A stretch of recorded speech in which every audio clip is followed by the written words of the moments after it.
guys, and welcome back to the channel. Today you find me in the workshop again, and I am going to be starting my prep towards the 350 brake horsepower goal that I've set myself. I've just got myself, as you can see from the introductory photo that comes up, the thumbnail, that I have got myself the Stage 3 AirTech cooler that is rated to about 450 brake horsepower. I know it's overkill at the moment for the power that I'm running, but it's all about getting set up for when the big turbo comes. So the next few videos, I'm hoping that when I'm working on this car, we'll be pushing towards setting up for the big turbo build. You guys are probably wondering what else is left to be done to the car. But to take your car to stage 2, it takes up a majority of the modifications that you need. Like, it's already got the decat that's necessary, the exhaust system that's necessary, and the intake. The only restriction I've got on the intake system is the turbo elbow itself. So I'm going to be replacing that at some point. But today's video is all about that big AirTech cooler and getting it on the car. So I'm going to crack on with removing the bumper directly. Proper Devonian directly. You've got to love that word. But the only issue I'm going to be seeing is I've got this Velocitech big mouth scoop, so I'm probably going to have to modify it somehow to sit it on top of the cooler in some way or another. So I'm going to be looking at that. But now these air holes that I put in for a little bit of extra cooling will come into play. As you guys have seen from my Instagram, I have relocated my number plate onto my bonnet, so sort of like rally spec, because I've now got plans for the sides of my car. It's no longer going to be able to have my number plate there, so it has been moved there for a reason. So I'll show you what I've got planned for that in a minute. But first, let's get this front bumper off and let's start looking at getting this cooler mounted.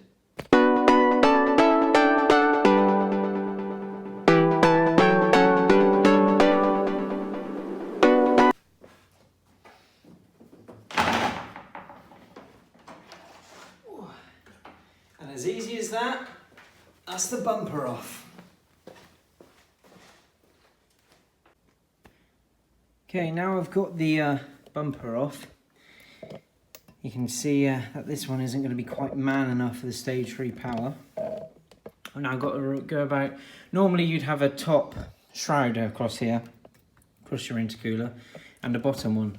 A lot of people do away with the top one. Well, you're going to have to when you go for the bigger front mount anyway. I'm not sure how this is going to go. I might have to trim it up, I'm not sure. Some people decide to lose this, I know, but with the bottom of the bumper, it does start to tend to sag. So I want to try and keep my car looking quite smart, so having it sag is not really an option for me. So I'm going to be removing this big mouth, which hasn't come off the car since I've put it on there. So I don't know how easy that's going to come off. And then you got to remove this piece here. I do believe it is only literally a couple of screws, but I'll soon find out. The only other issue I could potentially see with this cooler coming off is I've got some uprated forge hoses. Should help take the stage 3 power a lot better than the standard ones from factory. I know a lot of people can run them. They normally do good up to about 320 brake horsepower, standard hoses. So I'm hoping the forge ones should see, what, 340 to 350 at a push. I know there's the AirTech big boost hose kit that is available, but it's not really something I want to be forking out for right about now. So I'm just going to see how these forge hoses hold up. But no, this is an R Sport intercooler, as you saw me refurbish in one of my previous videos when I was getting show ready for this year's shows. For me, I do believe that this is the last shows that I've done. Now I'm just getting ready for my winter build sort of style. So if you are interested in my R Sport intercooler with a custom stencil in the ST style saying send it, hit me up. It'll be yours for about 100 quid if you come and collect it. If not, I'll add postage on, or for obvious reasons. But yeah, you're more than welcome to it. First come, first serve basis. First person to collect it will have it. But yeah, it's good for stage 2 up to about 260 brake horsepower. So if you're running the V1, it should be good enough for that. Anyway, so then let's get about removing this bottom shroud, and I'll get back to you guys in a bit. Okay then guys, that's all the shroud off and the original intercooler taken off. So if you come down here and have a look, alright, a sign of a good intercooler, 9 times out of 10, it's nothing to worry about if you do spot it, but if you come over to the cold side and you put your finger in the pipe, you find normally, excuse dirty fingers, but there's water. That means that your intercooler is really efficient at cooling down the hot air, and it's turned it into cold condensation. So, not to worry if you do find a little bit. It just shows that your intercooler is doing its job, and it's really efficient at doing it. So I know that this one has been working really well. So I know there's no issues with it. I know there's no leaks in it. As you saw the other day, I smoke tested the system, so it's all good and ready to go to a new home. So hit me up if you want it. Now then, everything's off. I've taken the top shroud off as well, where the big mouth has been. I'm just going to give it a quick clean up round here. Get some of this dead flies off my radiator, just to make it look a bit more presentable and to, I don't know, make it a bit more efficient at cooling, because as you can imagine, flies aren't meant to be there. So therefore, they must be clogging it up a little bit. So I'm just going to whack them off with a soft bristled brush. And then we're going to start looking at fitting this bad boy. Okay, so let's have a look at the size difference here. You can tell that this is not the standard one, because the core is a lot bigger than what the standard one was.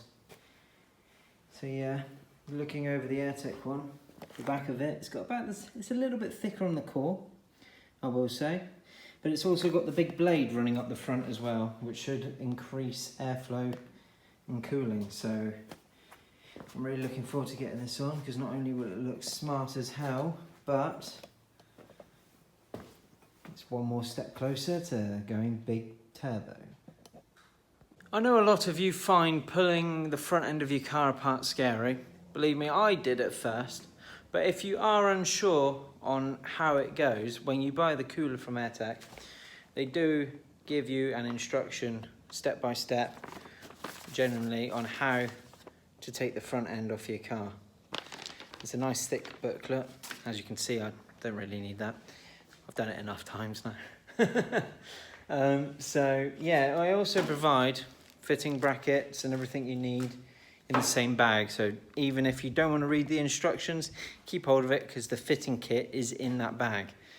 So I'm going to now look at sizing up the cooler onto the car and getting all the brackets mounted that they provide. They've only provided the one, but I'm even going to sit down now and just read the instructions on how to fit this bracket up. I'm pretty sure it's like ABC, straightforward, but I'd rather be safe than sorry. You know, like I do, these coolers are not cheap, so I don't really want to screw it up getting onto the car, but as it looks, I can't really see me screwing it up getting it onto the car. So I'm going to crack on with that, and yeah, I'll get back to you guys directly. Another Devonshire accent there. Okay, so after reading the instructions, it only shows you how to take the front bumper off the car. The rest is pretty much what they said, was take the rubber bungs off your original cooler, put them on this one, and then go about the same way of fitting. Okay, so they're giving you this little bracket here, which needs to go, I'll show you, there. But in order to free up that spot, you need to take off part of your crash bar, which is here. Right, so that bit there has to come off, which is that piece there that goes between the crash bar and your bonnet catch. So that's all. I did notice something though. On all the bolts I've seen on this car, those two were the very first bolts I've actually seen Loctite used from factory, because I know I haven't had it off before, so interesting. So what I'm going to have to do now is, I don't have a pen on me, but I've got my punch and a hammer, and there's no original holes in here, so you're going to have to be brave and you have to drill into your car. It's not for the faint-hearted, but if you look at the holes needed, there's plenty of wiggle room if you do screw up, so it's not really too much of a bother if you do. So basically I'm just using my punch and I'm going to scratch in where I want to put my hole.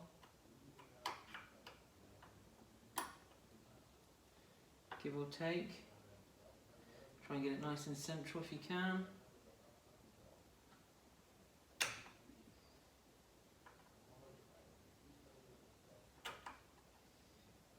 So yeah, about there and there.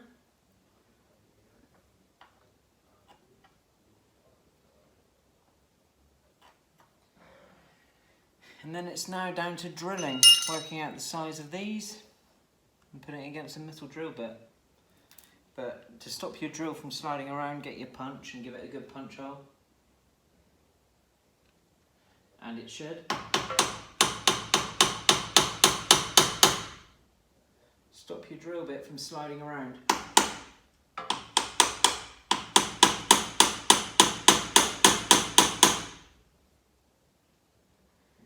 And then it's not really too much of a bother if it does slip either way, because like I say, there's a lot of play there.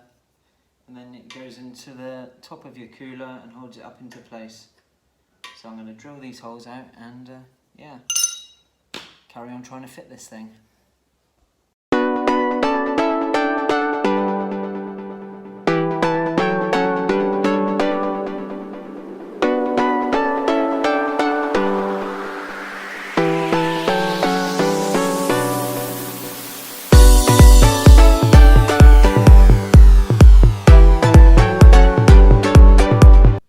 So yeah, as you can see, I've drilled a couple of guide holes for it. It's always best to start off small and work your way big. And then that bracket should sit nicely in there. I'm going to next drill up another bigger size to fit the screws. So as you can see, they're a little bit bigger than the holes I've drilled. Yeah, we'll go from there and I'll mount the bracket onto it. Okay guys, so that's drilled out now to 6mm. Which does sit the screw in lovely, as you can see. Right then, because you've drilled into your car, it's always a wise move, if you're planning on keeping the car for a while, is to get a little bit of spray, either some paint or some primer of some description, and just give it a little blast over. Doesn't have to be pretty, as long as it goes in the hole that you've just drilled. Just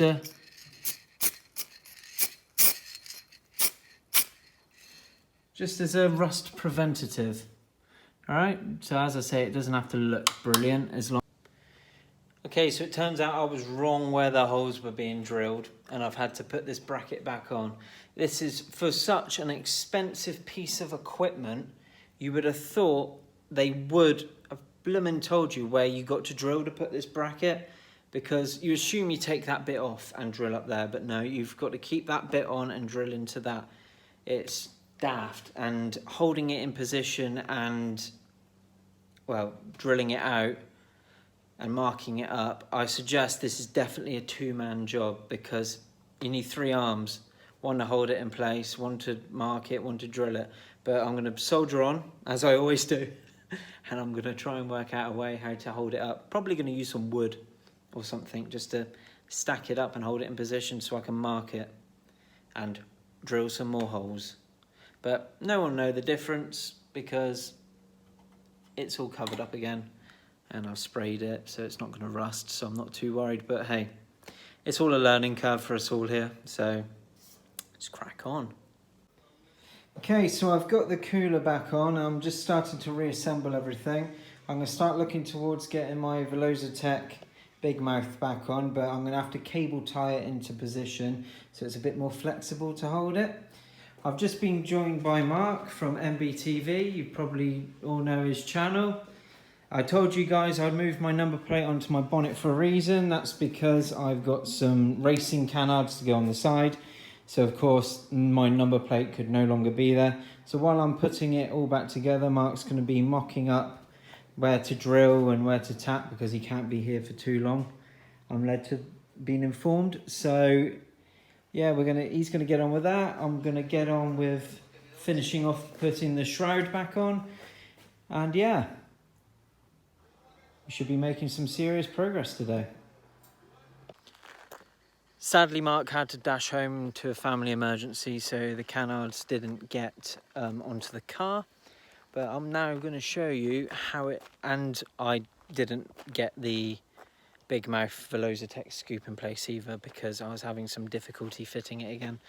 I'm going to be taking some, well, I'm going to try cutting bits off the back of my front bumper just so it sits over where the C is on the AirTech. But I like it because it is properly stealthed in and you can barely see it behind there.